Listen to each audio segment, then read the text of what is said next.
At least 4 people are dead after a shooting in Hampton, Georgia, Saturday morning, a county official says. The suspect is still at large, Melissa Robinson, a spokesperson for Henry County, told CNN. Hampton is a small city about 29 miles south of Atlanta in Henry County. Robinson said the first call about the shooting came in around 10:45 a.m.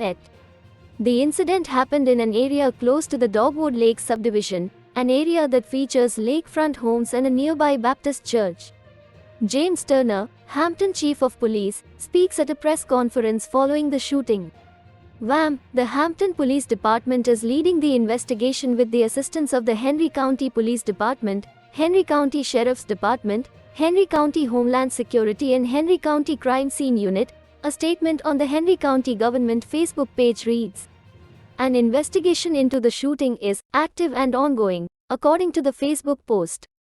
The Georgia Bureau of Investigation has also been notified of the shooting.